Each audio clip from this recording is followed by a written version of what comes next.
We begin with a look at dozens of dead trees from South Jersey now on display in New York City. They're highlighting the effects that climate change has on our forests, change that can have a devastating effect on our local forests. One local expert believes it's not a question of if, but when we'll experience fires similar to what's been happening out west. Deadly fires that destroy hundreds of homes, like the so-called Camp Fire in California. It leveled an entire town. Last month's forest fire in WINSLOW Township, back in our neck of the woods, scorched thousands of acres in Camden County. Luckily, no reports of any injuries on this one. And then back in March, this fire in Brick Township destroyed nearly 200 acres. Nearby buildings were damaged. A firefighter was seriously injured. Now NBC10's Ted Greenberg shows us the ghost forest. Along this unpaved road in Cape May County, lush greenery leads to a gray expanse of death. It's sad.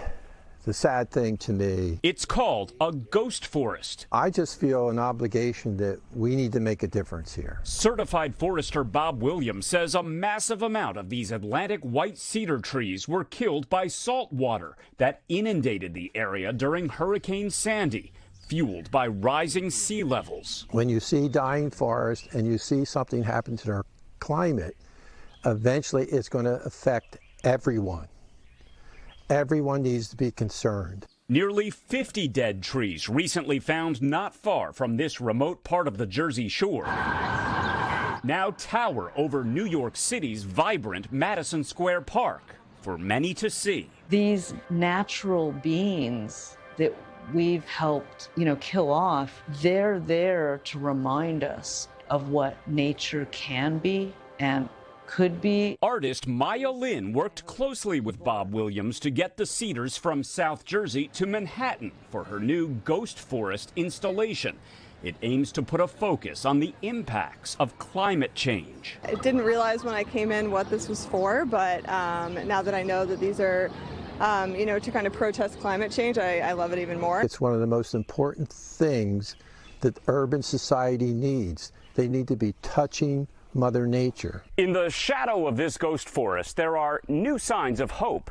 These are baby cedar trees that recently and naturally sprouted from the ground. Mother Nature can do a pretty good job most of the time, but there are a lot of forests that we need to be collaborating with Mother Nature. The exhibition will remain in place until mid-November. An absence of life designed to display a grave message about growing threats. Ted Greenberg, NBC 10 News. Joining me now is Bob Williams. Bob is the founder of Pine Creek Forestry in Laurel Springs, New Jersey. He has more than 4 decades of forestry experience. Thanks for being with us, Bob. Well, I'm happy to be here.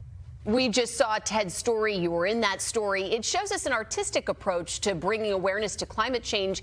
It's a good way to get the message out, but you have a message that massive fires like what we've seen out west are just a matter of time for us.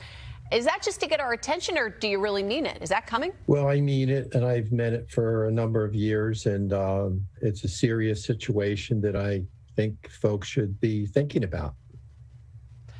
Okay, so here's the question. Are we looking at weather being the primary cause of those massive wildfires that would be here, as you say, on the East Coast, or is it started by people? I mean, what are the causes that are most concerning to you?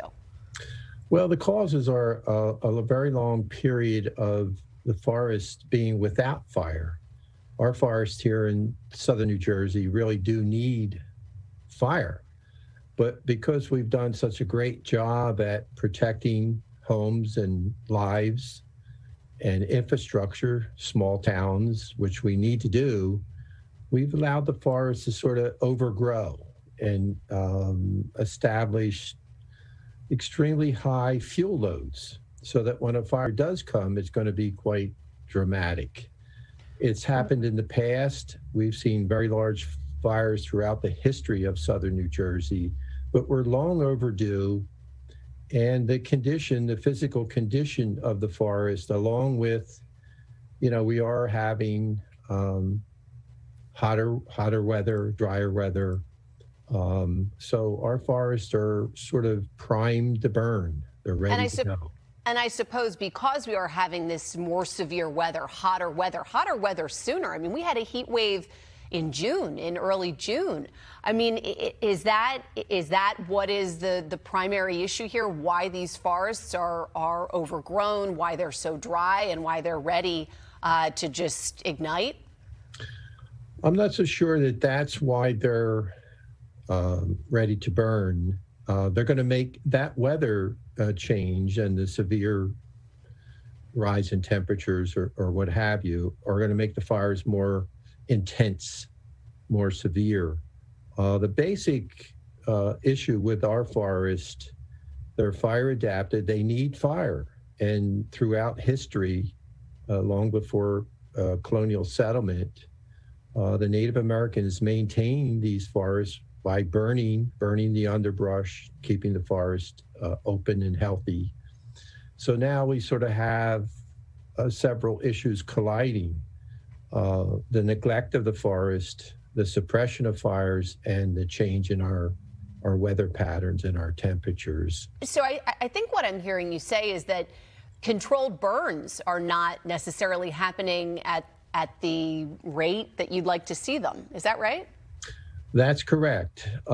There's some very severe limitations on our ability to burn. Some of the forests are just too dangerous to even try to put a prescribed fire in.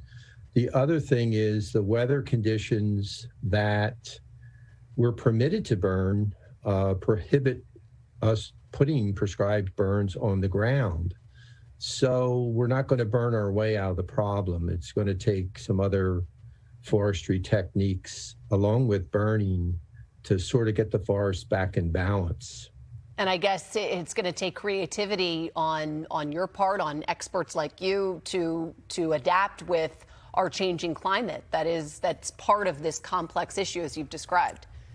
It is. It's making things more complicated, but we have some pretty good knowledge and science that could guide us to start doing things.